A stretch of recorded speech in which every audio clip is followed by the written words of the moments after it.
సర్వాయి పాపన్న జయంతి వేడుకల్లో ముఖ్యమంత్రి రేవంత్ రెడ్డి మాట్లాడుతున్నారు. లైవ్ చూద్దాం. చేసిన ఉప ముఖ్యమంత్రి వర్యులు బట్టి విక్రమార్క గారు,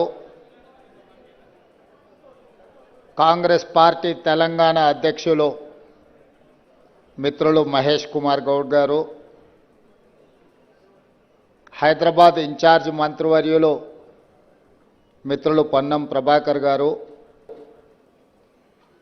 మంత్రివర్యులు జూపల్లి కృష్ణారావు గారు, మంత్రివర్యులు అడ్లూరి లక్ష్మణ్ గారు, మంత్రివర్యులు మిత్రులు వాకిటి శ్రీహరి గారు, పెద్దలు మాజీ పిసిసి అధ్యక్షులు, మాజీ రాజ్యసభ సభ్యులు, ప్రభుత్వ ప్రత్యేక సలహాదారులు కేశవరావు గారు, బీసీ కమిషన్ చైర్మన్ పెద్దలు నిరంజన్ గారు, మిత్రులు క్యాంపెయిన్ కమిటీ చైర్మన్ మాజీ పార్లమెంట్ సభ్యులు మధు యాస్కి గౌడ్ గారు, మహిళా కమిషన్ చైర్పర్సన్ సోదరిమణి శారద గారు, శాసనమండలి సభ్యులు, శాసనసభ్యులు, వేదిక మీద ఉన్న పెద్దలు, కార్యక్రమానికి విచ్చేసిన వందలాది మా గౌడ సోదరులకు సర్దార్ సర్వాయి పాపన్న జన్మదిన శుభాకాంక్షలు. అదేవిధంగా బలహీన వర్గాల తరఫున ఏ సమస్య ఉన్నా ముందుండి మాట్లాడే సోదరుడు జాజుల శ్రీనివాస్ గౌడ్ గారు, వారి మిత్ర బృందం ఈరోజు ప్రభుత్వం నిర్వహిస్తున్న ఈ కార్యక్రమాన్ని విజయవంతం చేయడానికి కొన్ని దశాబ్దాలుగా సర్దార్ సర్వాయి పాపన్నకు సరైన గుర్తింపు ఉండాలి, వారి విగ్రహం బహుజనులకే కాదు తెలంగాణ సమాజానికి ఆదర్శంగా నిలబడాలి, నిలబెట్టాలి అన్న ఆకాంక్ష ఈనాడు నెరవేరబోతుంది. ఆనాడు నేను పిసిసి అధ్యక్షుడిగా పాదయాత్ర చేస్తూ ప్రజల దగ్గరికి వెళ్ళినప్పుడు హుస్నాబాద్ శాసనసభ నియోజకవర్గంలో మిత్రుడు పొన్నం ప్రభాకర్ గారు, ఆనాడు సర్దార్ సర్వాయి పాపన్న గౌడ్ గారు కిలాస్పూర్ కోటను వేదికగా చేసుకొని బహుజనుల సామ్రాజ్యాన్ని, మొఘలులను ఓడించి తన శౌర్యాన్ని, ప్రతాపాన్ని ఈ సమాజానికి చూపించడమే కాదు, ఆనాడే బహుజనుల సామ్రాజ్యాన్ని బహుజనులందరికీ ఏ విధంగా అందించవచ్చో నిరూపించిన గొప్ప పోరాట యోధుడు, వీరుడి యొక్క కోటను చూడడం జరిగింది. ఆ రోజు ఆ పక్కన చూసిన గత ప్రభుత్వాల కోటను మైనింగ్ లీజులకిచ్చి చరిత్రలో కిలాస్పూర్ కోటనే కాలగర్భంలో కలపాలని ఆలోచన చేసింది. ఆ రోజు అక్కడ చూసిన తర్వాత నేను చెప్పిన, ఇక్కడ ఒక్క రాయి కూడా తీయడానికి వీల్లేదు, ఇది చరిత్రకు ఒక గొప్ప స్ఫూర్తి, ఆ కోటను సంరక్షించాలి, దాన్ని చారిత్రాత్మకమైన కట్టడాల కింద మార్చి భవిష్యత్ తరాలు ఒక స్ఫూర్తిని పొందడానికి పర్యాటక క్షేత్రంగా అభివృద్ధి చేయాలి. మన ప్రభుత్వం వస్తుంది, తప్పకుండా శ్రీమతి సోనియా గాంధీ గారి నేతృత్వంలో ఏర్పడబోయే ఇందిరమ్మ రాజ్యం ప్రజాపాలనలో తప్పకుండా అభివృద్ధి కార్యక్రమాలు చేపడతామని ఆ రోజు అక్కడనే చెప్పడం జరిగింది. కోట మీదకి వెళ్ళి చూసి అక్కడి నుంచే ఆ రోజు చెప్పడం జరిగింది, తప్పకుండా ప్రభుత్వం ఏర్పాటు చేస్తున్నాం, ఏర్పాటు చేసిన ప్రభుత్వంలో కోటను కాపాడి చరిత్రను ఎప్పుడూ భవిష్యత్ తరాలు చూడాలనుకున్న, స్ఫూర్తి పొందాలనుకున్న ఈ ప్రాంతాన్ని అభివృద్ధి చేద్దామని. అందుకే ఆ ప్రాంతానికి పొన్నం ప్రభాకర్ గారిని కరీంనగర్ నుంచి తీసుకెళ్ళి హుస్నాబాద్ శాసనసభ నియోజకవర్గ ఎన్నికల్లో పోటీ చేయించి వారిని కాంగ్రెస్ పార్టీ గెలిపించడమే కాదు, వారిని మంత్రిని చేసి ఈరోజు తెలంగాణ ప్రభుత్వంలో భాగస్వామ్యం చేయడం జరిగింది. ఈరోజు మిత్రులారా, గాంధీ కుటుంబం ఈ దేశానికి దొరికిన ఒక గొప్ప వరం. రవి అస్తమించని సామ్రాజ్యాన్ని, ప్రపంచాన్నే జయించిన బ్రిటిష్ సామ్రాజ్యాన్ని శాంతితో ఒక యుద్ధాన్నే గెలవచ్చు అని నిరూపించిన మహాత్మా గాంధీ నుంచి మొదలు పెడితే స్వతంత్ర దేశంలో దేశం కోసం ప్రాణాలు అర్పించిన శ్రీమతి ఇందిరాగాంధీ గారు, దేశ సమగ్రత కోసం ప్రాణాలు అర్పించిన శ్రీ రాజీవ్ గాంధీ గారు, ఈ దేశాన్ని అభివృద్ధి పదం వైపు నడిపించాలి, ప్రపంచ దేశాలలోనే ఒక బలమైన దేశంగా, ఒక గొప్ప ఆర్థిక వ్యవస్థగా రాణించాలి అని ప్రధానమంత్రి పదవిని, రాష్ట్రపతి పదవిని త్యాగం చేసిన శ్రీమతి సోనియా గాంధీ గారిని, కేంద్ర మంత్రిగా, ప్రధానమంత్రిగా అవకాశాలు వచ్చిన గొప్ప ఆర్థిక తత్వవేత్త మన్మోహన్ సింగ్ గారిని దేశ ప్రధానమంత్రిగా చేయడమే కాదు, ఒక రాజకీయ నీతిజ్ఞుడు ప్రణబ్ ముఖర్జీ గారిని దేశానికి రాష్ట్రపతిగా శ్రీమతి సోనియా గాంధీ, శ్రీ రాహుల్ గాంధీ గారు అవకాశాన్ని కల్పించి ప్రపంచ ఆర్థిక వ్యవస్థలో మూడవ బలమైన ఆర్థిక వ్యవస్థగా భారతదేశం అవతరించడానికి గొప్ప నాయకత్వాన్ని గాంధీ కుటుంబం అందించింది. ఈరోజు మనం ప్రపంచంలో ఎక్కడికి వెళ్ళినా, ఏ దేశానికి పోయినా భారతదేశాన్ని ఎంతమంది గుర్తిస్తారో, భారతదేశాన్ని ఎంతమంది గౌరవిస్తారో, ప్రతి ఒక్కరూ ఈరోజు గాంధీ వారసత్వాన్ని కూడా గౌరవించి గుర్తించి మనకు మర్యాదను అందిస్తున్నారు. అంటే ఈరోజు గాంధీ వారసత్వాన్ని పుణికిపుచ్చుకున్న మన ప్రభుత్వం ప్రపంచానికే ఆదర్శం అని చెప్పి నేను ఈరోజు చెప్పదలుచుకున్నా. మిత్రులారా, ఆ వారసత్వాన్ని కొనసాగిస్తున్న మన నాయకుడు రాహుల్ గాంధీ గారు కన్యాకుమారి నుంచి కశ్మీర్ వరకు 150 రోజులు 4000 కిలోమీటర్లు మండు టెండల్లో, మంచు కొండల్లో, తండాలలో, గూడాలలో, మారుమూల పల్లెల్లో దళితులను, గిరిజనులను, ఆదివాసీలను, బలహీన వర్గాల గుండె తట్టుతూ కృష్ణానది తెలతెలవారుతుండగా సూర్యోదయం సమయాన కర్ణాటక రాష్ట్రం నుంచే తెలంగాణ రాష్ట్రంలో కృష్ణానదిని దాటుకొని మనకొక మాట ఇవ్వడం జరిగింది. ఈ రాష్ట్రంలో కాంగ్రెస్ ప్రభుత్వాన్ని ఏర్పాటు చేయండి, తప్పకుండా 100 సంవత్సరాల నుంచి వాయిదా పడుతున్న కులగణను పూర్తి చేసి బలహీన వర్గాలకు 42% రిజర్వేషన్ ఇచ్చే బాధ్యత నాది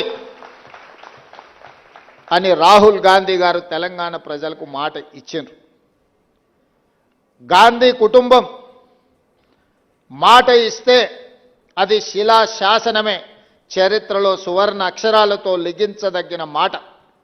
2004లో కరీంనగర్ గడ్డ మీద నుంచి శ్రీమతి సోనియా గాంధీ గారు తెలంగాణ రాష్ట్రం ఇస్తాను అన్న మాట ఇస్తే ఎన్ని ఒడిదుడుకులు ఎదురైనా, ఆంధ్రప్రదేశ్లో పార్టీ కనుమరుగైన, తెలంగాణలో పార్టీకి చాలా ఇబ్బందికరమైన పరిస్థితులు వచ్చినా, కేంద్రంలో అధికారం కోల్పోయినా ఇచ్చిన మాట నిలబెట్టుకున్న ధీర వనిత శ్రీమతి సోనియా గాంధీ గారు తెలంగాణ రాష్ట్రాన్ని ఇచ్చిండ్రు. మరి వారి వారసత్వంతో వచ్చిన రాహుల్ గాంధీ గారు 100 సంవత్సరాల నుంచి 1931 నుంచి దేశంలో కులగణన కోసం ఎదురుచూస్తున్న బలహీన వర్గాలకు మాట ఇచ్చినప్పుడు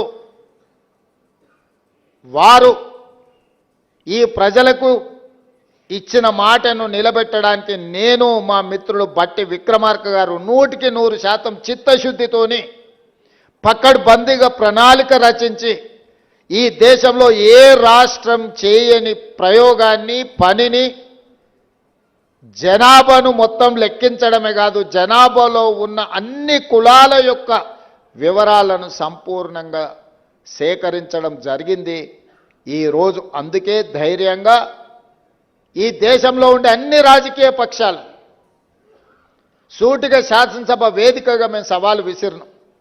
మేం కట్టిన లెక్కలో ఒక్కటైనా తప్పుంటే చూపించండి, మేము ఖచ్చితంగా చేసిన తప్పుకు క్షమాపణ చెబుతాము. కానీ మేము చేసింది 100% కరెక్టు. మీ రాజకీయ ప్రయోజనానికి ఈ కులగణనను తప్పు పట్టకండి. ఒకవేళ మేము చేసిన కులగణనను తప్పు పడితే మా లెక్కలను మీరు వక్రీకరిస్తే మళ్ళీ రాబోయే 100 సంవత్సరాల వరకు ఈ బహుజనులకు న్యాయం జరగదు, సామాజిక న్యాయం రాదు అని చెప్పి బలంగా బల్లగుద్ది వాదించి ఆనాడు సంఘాలను పిలిచి మేము మాట్లాడినాం. మేము చేపట్టిన విధానాన్ని, మేము సేకరించిన సమాచారాన్ని మొత్తం సంఘాలకు ఇచ్చినాం. మిత్రుడు జాజుల శ్రీనివాస్కు ఆయన ఎంబడొచ్చిన సంఘాలందరికీ నేను చెప్పిన, ఇందులో ఎక్కడ తప్పుందో చూపించండి.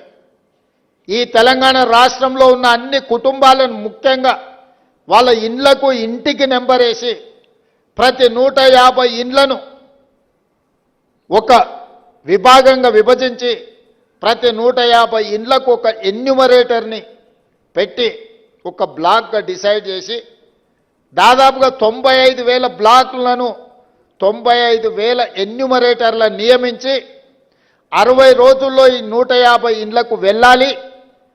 ఆ వివరాల సేకరణ కూడా చదువుకున్న వాళ్ళు, లేకపోతే చదువు పట్లనో వివరాల పట్లనో అవగాహన లేకపోతే నష్టం జరుగుద్దని టీచర్లను, ప్రభుత్వ ఉద్యోగస్తులను, సంఘాలన్నిటిని పిలిచి మా ఉప ముఖ్యమంత్రి గారు చర్చించి సుప్రీంకోర్టు టీచర్లను ఇట్లాంటి వివరాలు సేకరించడానికి నిషేధం ఇచ్చినా ఆ కోర్టు ఆదేశాలను పరిగణలోకి తీసుకొని మధ్యాహ్నం వరకు స్కూల్లో మీరు పాఠాలు చెప్పండి, మధ్యాహ్నం నుంచి ఇల్లు తిరిగి వివరాలు సేకరించండి. ఒకసారి మీరు వెళ్ళినప్పుడు ఆ కుటుంబ పెద్దలు ఎక్కడైనా శుభకార్యంతోనో లేకపోతే ఇతర కార్యక్రమాలతోని పట్టణ ప్రాంతాలకు, ఇతర ప్రాంతాలకు పోతే వదలకండి, ఒక్కటికి 10 సార్లు వెళ్ళండి అని చెప్పి 60 రోజుల సమయం ఇచ్చి ఒక్క ఎన్యూమరేటర్కు 60 రోజులు 150 ఇండ్ల నుంచి మాత్రమే వివరాలను సేకరించండి. వాళ్ళు ఇచ్చిన సెల్ఫ్ డిక్లేర్డ్ సమాచారాన్ని సేకరించండి, ఇంటి యజమాని సంతకం తీసుకోండి, ఆ తర్వాత ఎన్యూమరేటర్ సంతకం పెట్టండి. అదేవిధంగా ప్రతి 10 మంది ఎన్యూమరేటర్లకు ఒక సూపర్వైజర్ను నియమించినాం. ఈ సూపర్వైజర్ ఆ 10 మంది సరిగ్గా పనిచేస్తుండ్రా లేదా, వాళ్ళు సేకరించిన సమాచారం సరైనదా కాదా అని సూపర్వైజర్ కూడా దాన్ని ఎండార్జ్ చేసుకుంటూ సంతకం పెట్టేటట్టు. ఇంటి యజమాని సంతకం, ఎన్యూమరేటర్ సంతకం, సూపర్వైజర్ సంతకం పెట్టిన తర్వాత జిల్లా అధికారులకు ఇచ్చి జిల్లా అధికారుల నేతృత్వంలో జిల్లా కలెక్టర్ పరిధిలో కంప్యూటర్ ఆపరేటర్లను, డేటా ఎంట్రీ ఆపరేటర్లను 70,000 మందిని పెట్టి ఈ సమాచారాన్ని కంప్యూటర్లో కూడా నిక్షిప్తం చేసిన. ప్రతి అప్లికేషన్ 8 పేజీలు, 56 ప్రశ్నలు, ఆ ఇంటి పూర్తి సంపూర్ణమైన సమాచారాన్ని వాళ్ళ చదువుల నుంచి సంక్షేమ పథకాల వరకు, వాళ్ళ కుటుంబంలో వార్డు మెంబర్ నుంచి పార్లమెంటు వరకు ఏదైనా రాజకీయ అవకాశం వచ్చిందాతో సహా వివరాలను సేకరించడం జరిగింది. ఇంత క్షుణ్ణంగా, ఇంత లోతుగా ఈ దేశంలో ఏ రాష్ట్ర ప్రభుత్వం కానీ కేంద్ర ప్రభుత్వం కానీ సమాచారాన్ని సేకరించలేదు. నేను గర్వంగా చెప్పదలుచుకున్న తెలంగాణ రాష్ట్ర ప్రభుత్వం క్షుణ్ణంగా ప్రతి అంశాన్ని పరిగణలోకి తీసుకొని సమాచారాన్ని సేకరించి దాన్ని కంప్యూటర్లో నిక్షిప్తం చేసి ఈరోజు తెలంగాణ రాష్ట్ర జనాభా లెక్కలు తేల్చడం జరిగింది. 56.33% బలహీన వర్గాలు ఉన్నారు. అదేవిధంగా ఎస్సీ, ఎస్టీ, ఉన్నత వర్గాలకు సంబంధించిన ప్రతి సమాచారాన్ని ఈరోజు సేకరించడం జరిగింది. మిత్రులారా, ఆ లెక్కన ప్రాతిపదికన క్యాబినెట్లో తీర్మానం చేయడమే కాదు, శాసనసభలో చర్చ పెట్టి విద్యా ఉద్యోగ అవకాశాలలో 42% రిజర్వేషన్లు ఒక బిల్లు, స్థానిక సంస్థల్లో 42% ఇంకొక బిల్లు ఆమోదింపజేసి గవర్నర్ గారికి పంపిస్తే గవర్నర్ గారు అవి రాష్ట్రపతి గారికి పంపించారు రాష్ట్రపతి ఆమోదం కోసం. 5 నెలలుగా వస్తుంది, అవి అక్కడనే ఉన్నాయి. 42% బలహీన వర్గాలకు రిజర్వేషన్లు అమలు చేయాలంటే ఎస్సీ, ఎస్టీ ఇవన్నీ కలిపితే దాదాపుగా 70% వరకు రిజర్వేషన్లు పెరిగే అవకాశం ఉన్నది.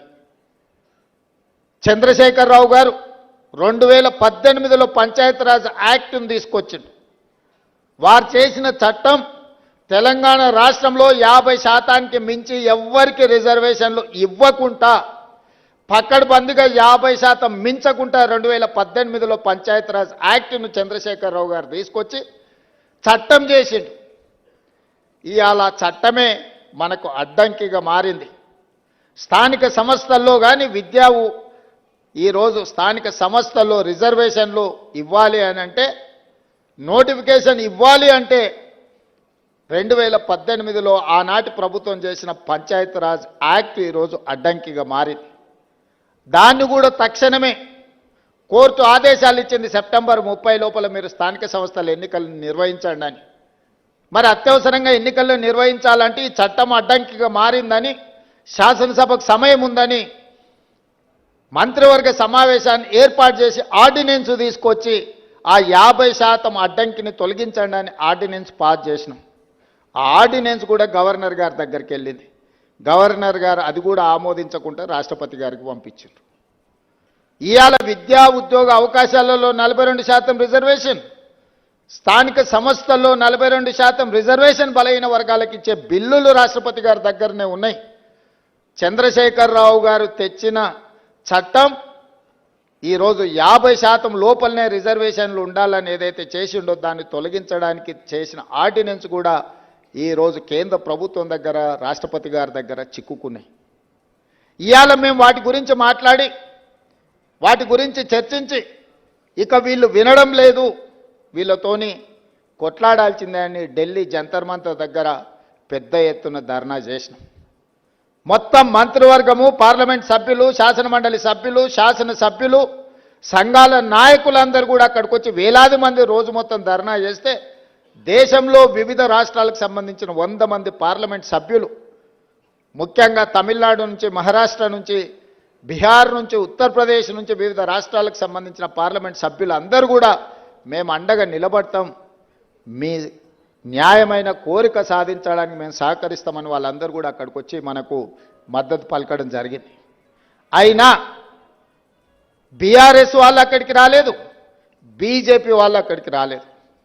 నేను ఒకటే అడుగుతున్నది, కాంగ్రెస్ ధర్నా కాదు, కాంగ్రెస్కు లాభం చేకూర్చేది కాదు. బలహీన వర్గాలకు సంబంధించి బహుజనుల కోసం రిజర్వేషన్లను పెంచుదామని దేశంలో ఉండే అన్ని పక్షాలు అక్కడికి వచ్చి మద్దతు ఇచ్చినాయి. మరి బీజేపీ, బీఆర్ఎస్ అక్కడికి రాలేదు, మద్దతు పలకలేదు అని అంటే మీరందరూ ఆలోచన చెయ్యండి అని చెప్పి మీకు విజ్ఞప్తి చేస్తున్నా. నేను ఆరోపణలు చేయదలుచుకోలే, నేను విమర్శించదలుచుకోలే, కానీ సమస్యను పరిష్కరించే శక్తి వాళ్ళ దగ్గరనే ఉంది. ఈరోజు అడ్డుపడుతున్నది కిషన్ రెడ్డి గారు, మోడీ గారు కాదా? ఈరోజు రాష్ట్రపతి దగ్గర చిక్కుకున్న విద్యా ఉద్యోగ అవకాశాలలో 42% రిజర్వేషన్, స్థానిక సంస్థల్లో ఇవ్వాల్సిన 42% రిజర్వేషన్, చంద్రశేఖరరావు గారు తెచ్చిన 50% పరిమితిలోనే రిజర్వేషన్లు ఉండాలని తెచ్చిన ఆర్డినెన్స్ తొలగాలి అని అంటే కిషన్ రెడ్డి, మోడీ గారు రాష్ట్రపతి గారికి చెప్పాలి.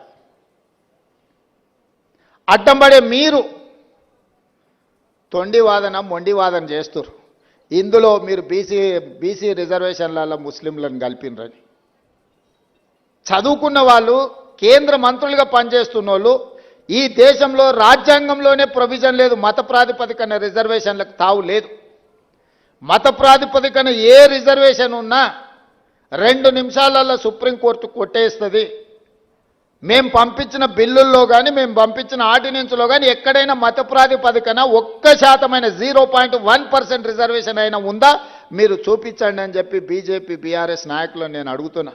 ఎందుకు అబద్ధాలతోని బలహీన వర్గాలను అడ్డుకుంటున్నారు, బహుజనులకు అన్యాయం చేస్తున్నారని నేను ఈ వేదిక మీద నుంచి అడగదలుచుకున్నా. చట్టంలో ఎక్కడా లేదు. నిజంగానే ఒకవేళ ముస్లిం రిజర్వేషన్లను తీయాలన్న ఆలోచన మీకు ఉంటే, మీ సిద్ధాంతమే అదైతే, నాగ్పూర్లో ఆర్ఎస్ఎస్ కేంద్ర కార్యాలయం ఉంటుంది. 1970 నుంచి దాదాపుగా 20-25 ముస్లింలో ఉన్న, ముస్లిం మతాన్ని పాటించే సామాజిక వర్గాలకు బీసీ రిజర్వేషన్ మహారాష్ట్రలో ఉంది. మీరు తొలగించగలరా? గుజరాత్, నరేంద్ర మోడీ గారు పుట్టి పెరిగిన గుజరాత్ రాష్ట్రంలో ఈరోజు ముస్లిమ్స్కి బీసీ రిజర్వేషన్లు వస్తున్నాయి. నరేంద్ర మోడీ గారు గుజరాత్లో తొలగించగలరా? ఈరోజు ఉత్తరప్రదేశ్లో బీసీ రిజర్వేషన్లలో ముస్లింలకు సంబంధించిన రిజర్వేషన్లు ఉన్నాయి. ఉత్తరప్రదేశ్ నుంచి ప్రధానమంత్రిగా ఉన్న నరేంద్ర మోడీ గారు మీరు ఉత్తరప్రదేశ్లో తొలగించగలరా? దూదేకులు కానీ, నూరు భాష కానీ, ఇతర ముస్లిం వెనుకబడిన వర్గాలు మొదటి నుంచి బీసీలలో రిజర్వేషన్ ఉన్నాయి. మన దగ్గర కూడా దూదేకులకు రిజర్వేషన్ ఉంది, నూరు భాష ఉంది. అదేవిధంగా బార్బర్ కమ్యూనిటీ కటింగ్ చేసే వాళ్ళు ముస్లింలలో ఉన్నారు, కుల వృత్తులు బట్టలు ఉతికే వాళ్ళు ఉన్నారు, దూది నేసే వాళ్ళు ఉన్నారు. వీళ్ళందరికీ కూడా బలహీన వర్గాల కింద రిజర్వేషన్లు ఉన్నాయి. 50-60 సంవత్సరాల నుంచి వాళ్ళకి రిజర్వేషన్లు ఉన్నాయి. ఇవాళ కొత్తగా ఎవరు ఇచ్చింది లేదు. ఈ ముసుగు దొడుక్కొని ముస్లిం ముసుగు దొడుక్కొని బహుజనులకు అన్యాయం చేయాలి, బహుజనులకు రిజర్వేషన్లు ఇవ్వొద్దు అని కొన్ని రాజకీయ పక్షాలు అడ్డుకుంటున్నాయి. ఇవాళ నిజంగానే తెలంగాణ రాష్ట్రంలో మేము ఇస్తే మేము చేసిన చట్టంలో ఎక్కడైనా ఉంటే చూపించండి. అబద్ధాల ప్రాతిపదికన దెబ్బతీయాలి మా ఆలోచనని, రాహుల్ గాంధీ గారి విధానాన్ని. రాహుల్ గాంధీ గారి మీద కోపం ఉంటే వారి మీద ప్రదర్శించండి. చాలా కేసులు పెట్టారు, ఇంకా 4 కేసులు పెట్టండి. కానీ ఆయన నమ్మిన సిద్ధాంతాన్ని దెబ్బతీయడానికి ప్రయత్నం చేయొద్దు అని చెప్పి కేంద్ర ప్రభుత్వానికి నేను విజ్ఞప్తి చేస్తున్నా.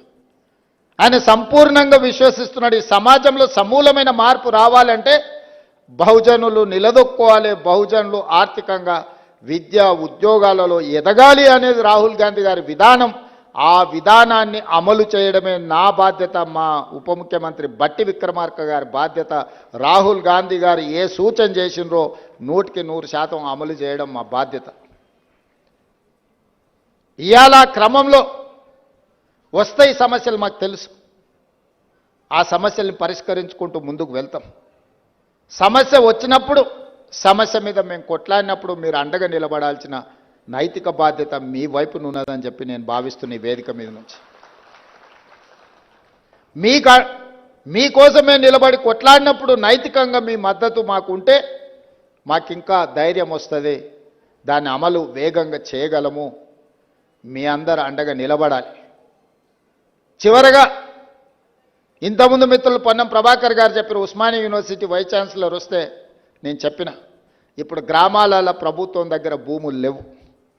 అసైన్మెంట్ పట్టాల పేరు మీద ఎస్సీలకో ఎస్టీలకో బీసీలకో ఇవ్వడానికి ప్రభుత్వం దగ్గర ఆర్థిక వెసులుబాటు లేదు.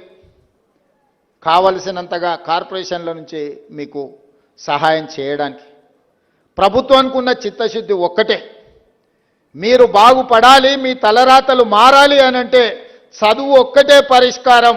అందుకే young India integrated residential schools SC ST BC minority పిల్లల్ని ప్రతి నియోజకవర్గంలో 200 కోట్ల రూపాయలతో ఈరోజు డైట్ ఛార్జెస్ కానీ కాస్మెటిక్ ఛార్జెస్ కానీ పెంచి విద్య ఒక్కటే మీ జీవితంలో మార్పు తీసుకొస్తుంది, మీ తలరాతలు మారుస్తుంది. ఇబ్రహీంపట్నం దగ్గర ఉండే మధు యాస్కి గారు ఈరోజు అమెరికాకి వెళ్ళి ఒక గొప్ప న్యాయ కోవిదుడు కాగలిగిండు అంటే చదువుకోవడం వల్ల కాగలిగిండు. బట్టి విక్రమార్క గారు ఉప ముఖ్యమంత్రి అయిందంటే చదువుకోవడంతోనే అయిండు. పెద్దలు కేశవరావు గారు మాకందరికీ ఆదర్శప్రాయుడు అయిందంటే చదువుకోవడం వల్ల అయ్యిండు. ఈరోజు పొన్నం ప్రభాకర్ మంత్రి అయిందంటే చదువుకోవడం వల్ల అయ్యిండు. ఇక్కడున్న యువకులకు నా సూచన ఒక్కటే, చదువు ఒక్కటే మన తలరాతను మారుస్తుంది. మీకు నాణ్యమైన చదువిచ్చి మీ అర్హత తగ్గ ఉద్యోగాన్ని ఇచ్చే బాధ్యత కాంగ్రెస్ ప్రభుత్వం తీసుకుంటుంది. ముఖ్యమంత్రిగా నేను తీసుకుంటా, మీరు మా కుటుంబ సభ్యులు. నేను ఎస్సీ వర్గీకరణ చేసినప్పుడు మా మాదిగ సోదరులు, మా మాదిగ బిడ్డ, మా మాదిగ సోదరుడు ఒకవేళ ముఖ్యమంత్రి ఉంటే మాకు ఎంత న్యాయం జరుగుద్దో, రేవంత్ అన్న ఉంటే కూడా మాకంత న్యాయం జరిగింది. 59 ఉపకులాలకు న్యాయం జరిగిందని మాదిగ సోదరులు వాళ్ళ సామాజిక వర్గంలో నన్ను సభ్యత్వం ఇచ్చింది. ఇవాళ సర్దార్ సర్వాయి పాపన్న విగ్రహమే కాదు, బలహీన వర్గాల కోసం ఒక మంచి పని చేస్తే గౌడ సోదరులలో కూడా మహేష్ గౌడ్ గారు నాకు సభ్యత్వం ఇచ్చాడు, సంతోషం. మా పండుగ సాయన్న గురించి చర్చించినప్పుడు, ప్రస్తావించినప్పుడు మా వాకిటి శ్రీహరిని ముదిరాజ్ సోదరుల నుంచి మంత్రిని చేసినప్పుడు నాకు మా ముదిరాజ్ సోదరులు కూడా అందులో సభ్యత్వం ఇచ్చిండ్రు. నేను ఎందుకు చెప్తున్నా అంటే నా బాధ్యత. రాహుల్ గాంధీ గారు ఏం కోరుకుంటున్నారో, ఈరోజు పిసిసి ప్రెసిడెంట్ కావచ్చు, మంత్రి కావచ్చు, క్యాంపెయిన్ కమిటీ చైర్మన్ కావచ్చు, పబ్లిక్ సర్వీస్ కమిషన్ చైర్మన్గా బుర్రా వెంకటేశంని ఐఏఎస్ చదివిండు కాబట్టి ఆయన వేయగలిగినాం. మా సోదరిమణి శారదని మహిళా కమిషన్ చైర్పర్సన్ వేయగలిగినామంటే చదువుకున్నది కాబట్టి వేయగలిగినాం. ఇవాళ ఒక Venkatesh Goud public service commission chairman అయినా, ఒక పొన్నం ప్రభాకర్ గౌడ్ మంత్రి అయినా, ఒక మహేష్ గౌడ్ పిసిసి ప్రెసిడెంట్ అయినా, మధు యాస్కి గౌడ్ గారు క్యాంపెయిన్ కమిటీ చైర్మన్ అయినా, యువకుడు శ్రీకాంత్ ఈరోజు కమిషన్ చైర్మన్ సభాధ్యక్షత వహించిందంటే చదువు ఒక్కటే కారణం. మీ అందరికీ నా సూచన ఒక్కటే, ఇవన్నీ కూడా మీరు నిలబడాలి, నిలదొక్కోవాలి, మీ తలరాతలు మారాలి, మీరు డాక్టర్లు, లాయర్లు, ఇంజనీర్లు కావాలి, ఐఏఎస్లు, ఐపీఎస్లు, ఐఎఫ్ఎస్లు అయి రాజ్యాధికారంలో భాగస్వాములు కావాలి, ఈ రాజ్యాన్ని పాలించాలి. బడుగు బలహీన వర్గాలకు రాజ్యాధికారం వచ్చినప్పుడు ఈ సమాజం బాగుపడుతుంది. ఈ తెలంగాణ రాష్ట్రం 10 ఏళ్లలో $1 ట్రిలియన్ ఎకానమీ కావాలన్నా 2047కు $3 ట్రిలియన్ ఎకానమీ కావాలంటే మీరందరూ చదువుకోవాలి. డాక్టర్లు, లాయర్లు, ఇంజనీర్లే కాదు, ఐటీ ప్రొఫెషనల్స్ కావాలి. అప్పుడే ఈ రాష్ట్రం యొక్క ఆర్థిక వ్యవస్థ నిలదొక్కుంటుంది. రాష్ట్రం యొక్క ఆర్థిక వ్యవస్థ నిలదొక్కోవాలంటే మీరు చదువుకోవాలి. నేను మా యువకులకు అందరికి సూచన ఒక్కటే, ఒకనాడు ప్రభుత్వం దగ్గర భూములు ఉన్నాయి, ఇందిరమ్మ ఆనాడు భూములు పంచిపెట్టింది, అసైన్మెంట్ పట్టాలు ఇచ్చింది, పేదలకు ఇండ్లు ఇచ్చింది, అన్ని రకాలుగా ఆదుకున్నారు. ఇవాళ మీరు నిలదొక్కోవాలంటే, సమాజంలో వెనుకబాటుతనం నుంచి బయటపడాలి అని అంటే చదువు ఒక్కటే. అందుకే ఈరోజు చదువుకోవాలని మా యువకులందరికీ నేను సూచన చేస్తున్నా. ఈరోజు సర్దార్ సర్వాయి పాపన్న విగ్రహం ఒక్క స్ఫూర్తి కోసం, విగ్రహాలు వర్ధంతుల కోసమో జయంతుల కోసమో కాదు. ఆ దారిన పోయేటప్పుడు ఆ మహానుభావుల విగ్రహాలు చూస్తే ఆ స్ఫూర్తి మనలో కలిగించాలి, రగిలించాలి. ఆ స్ఫూర్తితో రాణించడం కోసమే. ఎక్కడో ట్యాంక్ బండ్ మీద ఆ పక్కన ఇంకొక దగ్గర ఏదో మా మిత్రుడు చెప్తే నేను చెప్పిన అక్కడ కాదు, ఇక్కడ పెట్టండి. వస్తా పోతా వారి స్ఫూర్తి మనకు ఉండాలి. ఎందుకంటే సచివాలయం తెలంగాణ రాష్ట్ర పరిపాలనకు గుండెకాయ. గుండెకాయకు దగ్గరలో సర్దార్ సర్వాయి పాపన్న విగ్రహం ఉండాలి. ఆ పక్కన జ్యోతిరావు పూలే ఆనాడు గడి నిర్మించుకుంటే ఆ గడికి జ్యోతిరావు పూలే ప్రజాభవన్ అని మనం పెట్టినాం. వి హనుమంతరావు గారి సూచన మేరకు ఆనాడు పేదలకు ఎవ్వరికీ అందులో ప్రవేశం లేదు. గద్దరన్న ఓత కూడా ఎర్రటెండకు 4 గంటలు కూసబెట్టారు. ఇవాళ అది జ్యోతిరావు పూలే ప్రజాభవన్గా మారి ప్రతి వారం ప్రజలందరూ అక్కడికి వచ్చి ప్రజా సమస్యల్ని చెప్పుకునే అవకాశం కల్పించినాం. ఇది ప్రజాపాలన. ఈ ప్రజాపాలనకు మీరందరూ అండగా నిలబడాలి. మీ ఆకాంక్షలు నెరవేర్చే బాధ్యత ఈ ప్రభుత్వాన్ని, రాహుల్ గాంధీ గారిది. ఈరోజు రాహుల్ గాంధీ గారు దేశంలో ఓట్ల చోరీ ద్వారా ఉన్న ఓట్లను తొలగించడం, లేని ఓట్లను చేర్పించడం, ఎక్కడెక్కడి రాష్ట్రాల వాళ్ళను ఎన్నికలున్న రాష్ట్రాలకు తీసుకొచ్చి దొంగ ఓట్ల ద్వారా, కుట్రల కుతంత్రాల ద్వారా మొన్న జరిగిన పార్లమెంటు ఎన్నికల్లో కేంద్ర ప్రభుత్వాన్ని ఏర్పాటు చేయడమే కాదు, మహారాష్ట్రలో పార్లమెంట్లో పూర్తిగా ఇండియా కూటమికి సంపూర్ణమైన మెజారిటీ వస్తే సరిగ్గా 5 నెలల తర్వాత శాసనసభ ఎన్నికలు జరిగితే మనం పూర్తిగా ఓడిపోవడం జరిగింది. ఎందుకు ఓడిపోయినామని విశ్లేషిస్తే 1 కోటి ఓట్లు మహారాష్ట్రలో కొత్తగా చేరినాయి 4 నెలల్లో. నేను అడుగుతున్నా, 4 నెలల్లో ఏ రాష్ట్రంలోనే ఏ దేశంలో అయినా 1 కోటి మంది పుట్టగలరా? ఒకవేళ పుట్టిన వాళ్ళకు ఓటు హక్కు వస్తుందా? కానీ మహారాష్ట్రలో ఎన్నికల కమిషన్ 4 నెలల్లో 1 కోటి కొత్త ఓట్లను నమోదు చేసి ప్రజా అభిప్రాయాన్ని దెబ్బతీసి, ప్రజా అభిప్రాయాన్ని తుంగలో దొక్కి భారత రాజ్యాంగాన్ని అపహాస్యం పాలు చేసి, ఏ మహారాష్ట్ర నుంచి డాక్టర్ బాబాసాహెబ్ అంబేద్కర్ గారు వచ్చిండ్రో, ఏ డాక్టర్ బాబాసాహెబ్ అంబేద్కర్ గారు మనకు రాజ్యాంగాన్ని ఇచ్చిండ్రో, ఆ రాజ్యాంగాన్ని అపహాస్యం చేసుకుంటూ మహారాష్ట్రలో పార్లమెంట్ ఎన్నికల నుంచి అసెంబ్లీ ఎన్నికల లోపల 1 కోటి కొత్త ఓట్లు నమోదైనాయి. ఆ దొంగ ఓట్లే మహారాష్ట్రలో బీజేపీ ప్రభుత్వాన్ని అధికారంలోకి తీసుకొచ్చినాయి. మొన్న కర్ణాటకలో చూస్తే ఒక పార్లమెంట్లో ఒకే ఒక్క మహదేవ్పుర అనే అసెంబ్లీలో 1,14,000 ఓట్లు 6 నెలల్లో నమోదు చేయించారు కొత్తవి. ఆ 1,14,000లలో 1,00,000 ఓట్ల పైన మెజారిటీ. 6 అసెంబ్లీలలో కాంగ్రెస్కు మెజారిటీ వస్తే ఆ ఒక్క దాంట్లో 1,00,000 ఓట్ల పైన బీజేపీకి మెజారిటీ వచ్చి ఆ సీటు బీజేపీ గెలిచింది. ఇట్లా దేశం నలుమూలల ఓట్ల చోరీ జరుగుతుంది. బతుకున్నోళ్లను లక్షలాది మందిని బీహార్లో చచ్చిపోయినట్టు రాసిరు, లేనోళ్లను ఉన్నట్టు రాసిరు. బీహార్లో 65 లక్షల ఓట్లు ఉన్న పలంగా తొలగించారు. ఇప్పుడు ఎన్నికలు వస్తున్నాయి బీహార్లో. 65 లక్షల మంది బతుకున్న ప్రజల్ని ఆ రాష్ట్ర ప్రజల్ని 65 లక్షల ఓట్లు తొలగించారు. రాహుల్ గాంధీ గారు లెక్క తీసిండు. ఈ 65 లక్షల మంది ఎక్కడికి పోయినరు? దేశంలో లేరా? దేశం విడిచిపోయినరా? దేశంలో చచ్చిపోయినరా? చాలా మంది చచ్చిపోయినరా అంటే సుప్రీంకోర్టుకు ఎన్నికల కమిషన్ దగ్గరికి వీళ్ళు బతుకున్నారా చచ్చిపోలే అని మనుషులను తీసుకొచ్చిండు. వీళ్ళు దయ్యాలు కాదా? మనుషులే, మీరు దయ్యాలుగా అనుకుంటారేమో అని మనుషులను తీసుకొచ్చి ఎన్నికల కమిషన్ ముందర పెడితే ఈరోజు ఎన్నికల కమిషన్ దానికి సమాధానం చెప్పకుండా రాహుల్ గాంధీ గారు నువ్వు అఫిడవిట్ ఇయ్యని అంటారు. తప్పు చేసింది నువ్వైతే తప్పును ప్రశ్నించిన రాహుల్ గాంధీని అఫిడవిట్ అడుగుతున్నారంటే ఎన్నికల కమిషన్ నిన్న మాట్లాడింది చూసిండ్రు.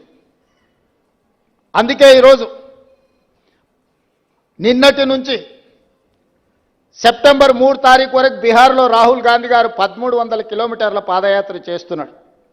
బీహార్ రాష్ట్రంలో దొంగిలించిన ఓట్లను తిరిగి ప్రజలకు ఇవ్వాలని, ప్రజల యొక్క ప్రాథమిక హక్కు ఓటు.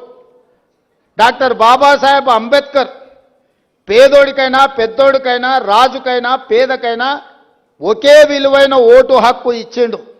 ఆ ఓటు హక్కును దొంగిలించే అధికారం ఎవ్వరికి ఇవ్వలేదు. ఆ ఓటు హక్కును దొంగిలించడానికి ఎవ్వరు ప్రయత్నం చేసినా వాళ్ళు ఊచలు లెక్క పెట్టాల్సిందే అని రాహుల్ గాంధీ గారు చెప్పిండ్రు. రాహుల్ గాంధీ గారు బీహార్లో ఈరోజు 65 లక్షల ఓట్లు తొలగించడం ద్వారా పేదల యొక్క ఓటు హక్కును దొంగిలించిన వాళ్ళని శిక్షించడానికి పాదయాత్ర చేస్తుండు. తొందరలోనే నేను మా పిసిసి అధ్యక్షుడు డిప్యూటీ సీఎం గారు అక్కడికి వెళ్ళి వారికి మద్దతు పలుకుతాం. మీరందరూ కూడా వారిని ఆశీర్వదించాలి. దేశంలో పేదోడి ఓటు హక్కును దొంగిలించే అధికారం ఎవరికీ లేదు. అలాంటి దొంగల భరతం పట్టాలి. దానికి మీరు అండగా నిలబడాలి. ఈరోజు అక్కడనే కాదు, రేపు ఇక్కడ కూడా ఇట్లాంటి దొంగ పనులు చెయ్యడానికి అన్ని పన్నాగాలు జరుగుతున్నాయి. మీరందరూ అప్రమత్తంగా ఉండాలి. మీరు వెళ్ళిన తర్వాత గ్రామాలల్లో మీరు మీ కుటుంబ సభ్యుల ఓట్లు ఉన్నాయా లేవా ఒకసారి పరిశీలించుకోండి. ఖచ్చితంగా వాళ్ళకి వ్యతిరేకంగా ఓటేస్తారంటే ఓట్లు తొలగిస్తారు. పక్క రాష్ట్రాల నుంచి జనాలను తీసుకొచ్చి దొంగ ఓట్లు నమోదు చేస్తారు. ఈ రకంగా ప్రజాస్వామ్యాన్నే పరిహసింపజేసే విధంగా ఈరోజు పాలకులు వ్యవహరిస్తున్నారు. అలాంటి వాళ్లకు గుణపాఠం చెప్పడానికి ఈరోజు బీహార్లో పాదయాత్ర చేస్తున్న రాహుల్ గాంధీ గారికి తెలంగాణ రాష్ట్రం తరఫున బహుజనుల కోసం పోరాటం చేసిన సర్దార్ సర్వాయి పాపన్న గౌడ్ సాక్షిగా మనందరం రాహుల్ గాంధీ గారికి అండగా నిలబడదాం. పేదల ఓటు హక్కును కాపాడదాం. పేదలు తీర్పియని వాళ్ళకి ఏ ప్రభుత్వం కావాలనో ఎవరిని ఎన్నుకున్నా పర్వాలేదు, కానీ కొద్ది మంది కుట్రలతో ప్రజా తీర్పునే వక్రీకరించే విధంగా ఏదైతే ప్రయత్నం చేస్తుందో దాన్ని తిప్పి కొట్టాలి. మీరందరూ పెద్ద ఎత్తున చప్పట్లతో బలహీన వర్గాలకు న్యాయం చేయాలనుకున్న రాహుల్ గాంధీ గారికి మీరు అండగా నిలబడాల్సిందిగా ఆశీర్వదించాల్సిందిగా కోరుకుంటూ మీ అందరి దగ్గర సెలవు తీసుకుంటున్న ధన్యవాదాలు మిత్రులారా.